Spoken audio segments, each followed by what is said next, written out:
How I became Mario Balotelli. Mario Balotelli is arguably one of the finest players we've seen in the last decade. From his time at Manchester City and the Italian national team, the world witnessed a special player, quite possibly the most egotistical player out there, besides Ibrahimovic of course. How did he become that player we all knew him as? This is the making of Super Mario, as is often called. Mario Balotelli has said, "But I am 100% sure that my quality is the same level as these people. But I miss some chances, it happens. And nowadays I cannot say I'm as good as Ronaldo because Ronaldo won how many golden balls? Ballon d'Ors he means. 5? You cannot compare yourself to Messi and Ronaldo, nobody can. But if we're talking about only quality, football quality, I have nothing to be jealous of them, to be honest." Blessed with speed, strength, incredible technique, and an eye for a goal, what more could you ask for from Super Mario Balotelli here? Everyone thinks they know Balotelli, but how well do you know the Italian? What was growing up like for this man? This is the journey of Mario Balotelli. Born in Palermo, Italy, to immigrants from Ghana, his real name was Mario Barbois. Immediately after birth, young Mario was with a complicated intestine illness that his parents couldn't afford to treat. Ultimately, this illness became a blessing in disguise for him. When Mario was just 2 years old, his family relocated to Bagnolo Mela in the region of Brescia. And at the age of 3, he was offered up for adoption because his parents just couldn't afford his healthcare. At first, young Mario would spend time with both his parents, staying with his foster parents on the weekdays and spending the weekends with his biological family, until he was fully adopted and took the surname Balotelli. Super Mario began his footballing career at Lumazzane when he was only 11 years old. When Balotelli was just 15, he had a trial with the Catalan giants FC Barcelona, but unfortunately the team didn't take him. But it didn't take long before another big European team saw the true potential this kid had. In 2007, Balotelli was signed on loan by Inter Milan, and later that year, the club exercised their purchase option. He finally caught the attention of the world when he scored twice against Juventus in the quarterfinals of the Coppa Italia and inspired a 3-2 away win for his team. His first Serie A goal didn't come until April the next year when he scored against Atalanta. From then on, Balotelli went on to make history with ease. In November that year, he became Inter Milan's youngest goal scorer at the Champions League at just 18 years and 85 days, beating the record held by Obafemi Martins. He would go on to become quite instrumental for Inter Milan throughout their Serie A campaign, including scoring the only goal in a 1-1 draw against Juventus. This will then create some sort of enmity between him and the Juventus fans as they relentlessly racially abused the Italian. In his second season at the club, he had several disciplinary issues, especially with the head coach then, Jose Mourinho. And if you know anything about Mourinho, you know that he won't take any insubordination ever. Mourinho excluded Balotelli from the first team in January 2009, saying, "As far as I'm concerned, a young boy like him cannot allow himself to train less than people like Figo, Cordoba and Zanetti." At this point, the racist chants focused on Balotelli resurfaced. He was the subject of racial abuse even in matches that had nothing to do with Inter Milan. Despite Inter's successful season, Mourinho had a bunch of stories about just how responsible Balotelli was. There was this one story Mourinho told that's so popular.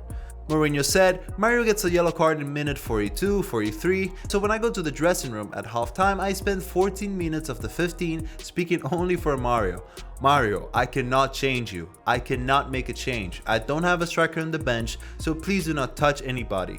Play only with the ball. When we lose the ball, no reaction. If somebody provokes you, no reaction. If the referee makes a mistake, no reaction. Mario, please." Minute 46, guess what? A red card. But then came the final straw. He was caught on live television wearing an AC Milan jersey. This obviously didn't sit right with the Inter fans.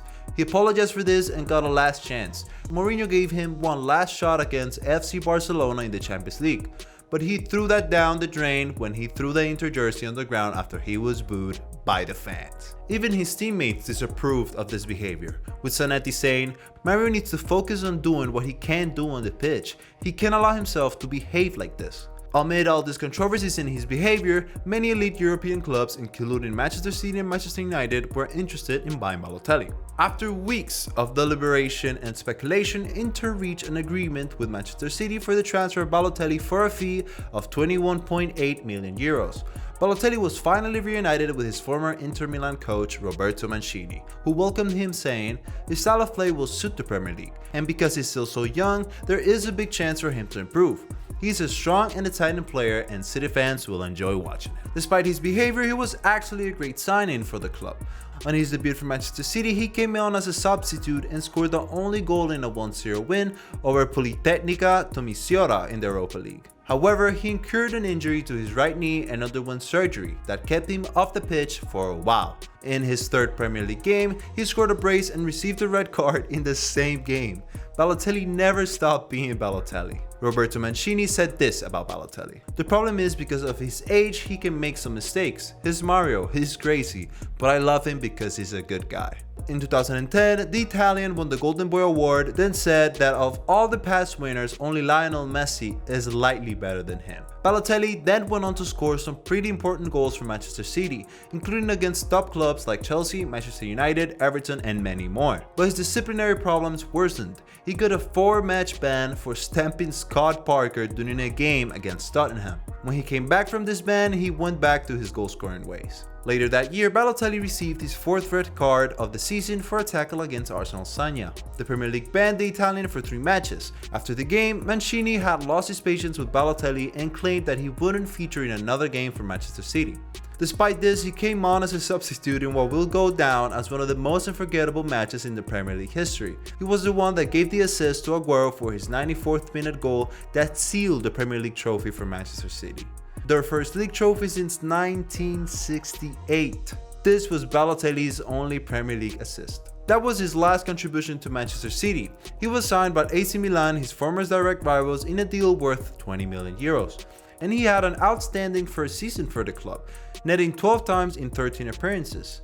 In AC Milan, he missed a penalty for the first time in his career and had a lot of problems with Serie A over racist chants and abuse. He returned to the Premier League in 2014 when he joined Liverpool to replace the outgoing Uruguayan Luis Suarez. However, his time at Liverpool wasn't great at all. He scored just 4 times in 28 appearances and was regarded as the worst signing of the season. He returned to AC Milan on loan, but his return was a letdown compared to his last season at the club. And from this point onwards, he continued moving from team to team without making much of an impact on any. In 2016, he signed for Ligue 1 side Nice from Liverpool and called his move to Liverpool the worst mistake of his life. In his first 2 seasons for Nice, he played considerably well and reached double figures for both seasons. However, his disciplinary problems played a major role in him leaving the club after the 3rd season. He and the Nice coach then, Patrick Vieira, didn't get along at all. Vieira announced that the Italian would be leaving during the winter transfer window. He joined fellow Ligue 1 side Marseille and had a pretty good season. He broke a record that had been set since the 1960s. He was the first footballer to score in his first 5 games at home for Marseille since Josip Escobar. He only spent a season at Marseille before heading back to Serie A.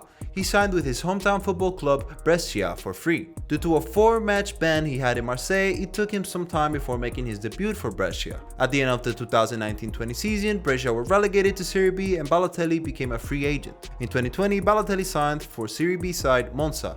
He was then reunited with his former Milan teammate Kevin Prince Boateng.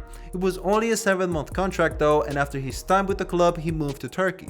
Mario Balotelli moved to the newly promoted Turkish club Adana Demirspor in 2021 and he is still at the club now. In his 2021-22 season at the Super League, he netted 18 times, including scoring 5 times in his last game of the season. Well, that's it guys. If you watched this man play, then you'd know just how much potential he had. He was a real enigmatic player with his only problem being his ego. What are your thoughts on the Italian? What do you think of his season in the Turkish league?